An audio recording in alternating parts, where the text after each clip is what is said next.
It's my job to listen. It's my job to listen.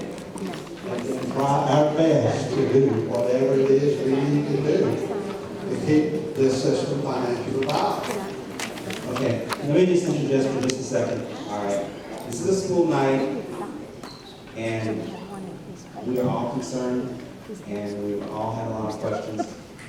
It's going on 7 o'clock. We have a lot of children in the audience. We want to be able to get them home.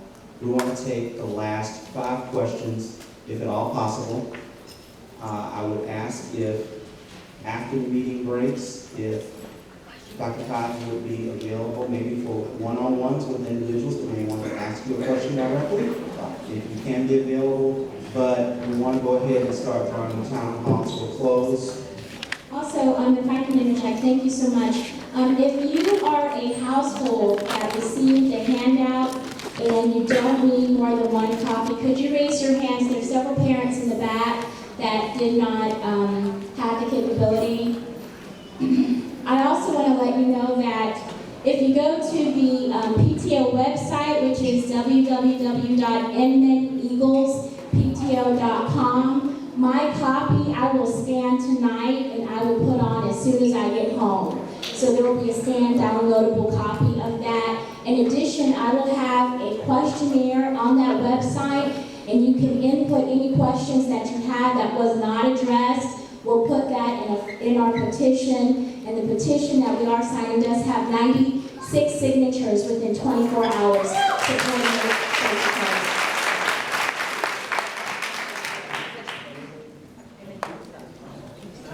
Okay.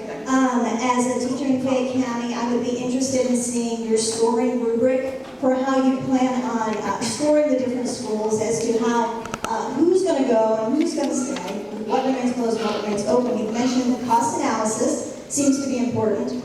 We've had from Heather here a discussion about technology that's important to us. I was wondering how important that is to the board, technology, and taking into consideration. But I also heard you earlier in the opening announcements mention several times the fact that Inman's not a neighborhood school, and you seem to put great emphasis on that. And I'm concerned, how much emphasis are you placing on that? That was an observation based on the fact that there are 18 students within a mile and a half of this village. There are many other schools where that's high. That's an observation. Hold on. Now listen, we're not going to get in there doing that. Tell me what your concerns are. Thank you. And I'll guarantee you that we will deal with it. Thank you so much. We are going to keep our last 5 questions to whatever hasn't been addressed, a concrete, relevant answer that, my name is Leslie Bailey, and I've lived in Fayette County my whole life. My kids have gone who transitioned from East Fayette into Inman, and the security that we had in that transition, because I knew that school closed, was the staff. They were amazing.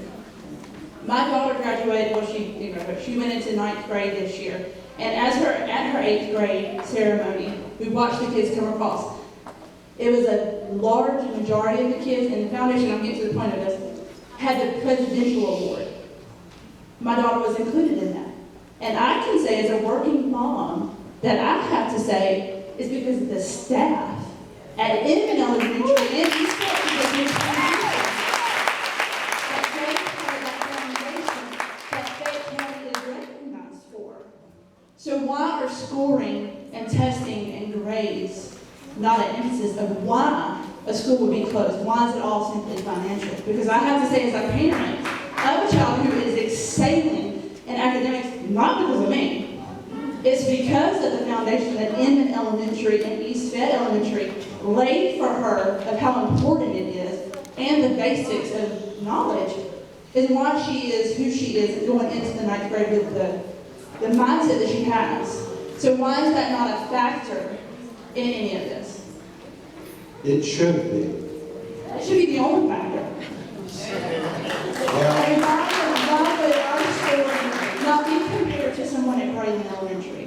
Or someone compared to another child in a different area in Fayette County? Why is it being the world areas that are being put on these lists, that is, it may seem simple to some people that these are simple mind country folks.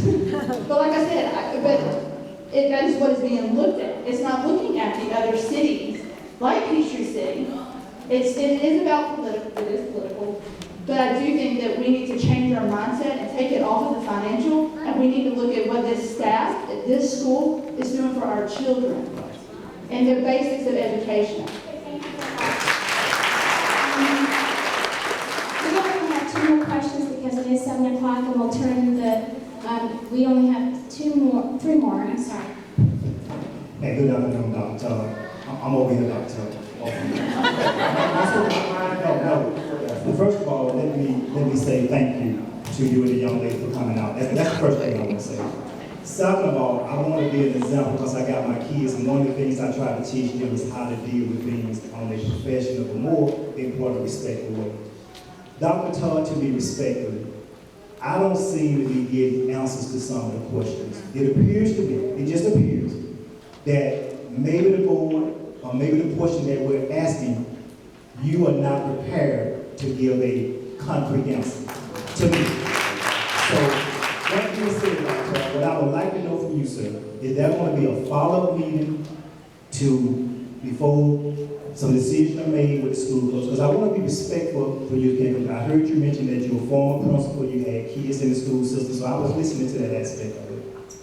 But you have to look around this room, and I'm sure you can see that the concernedness of all of us is here. So Dr. Todd, what I would just like to close and ask, will you be better prepared the next time around, if you will, to answer questions that I feel are legitimate and have not been either addressed and not answered on tonight? I will be in a better position to answer those questions if you all would tell me ahead of time so I could get whatever I need.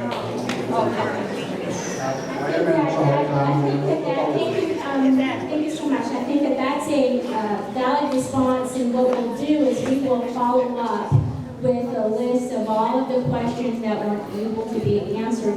And again, I want to direct everyone to the website.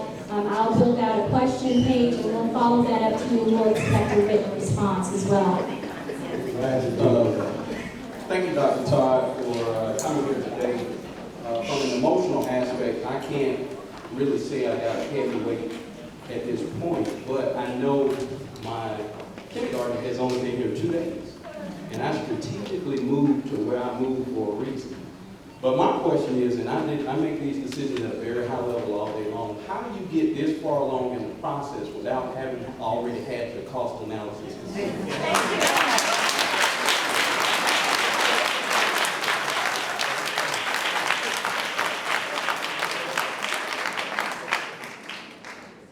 Cost analysis must come from the school administration, not school, the system administration. I understand where it must come from, but how do you get along this part of the process without already having had that? Well, it has been asked for. That's all I can say. Very bad business.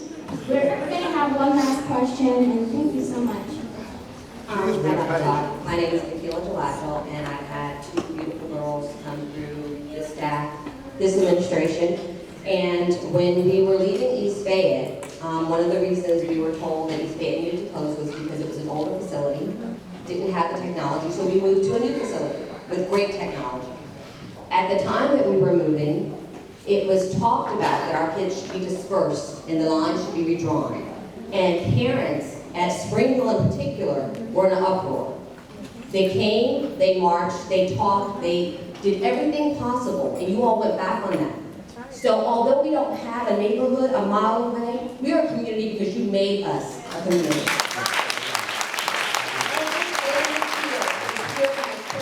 We didn't fight to go anywhere else.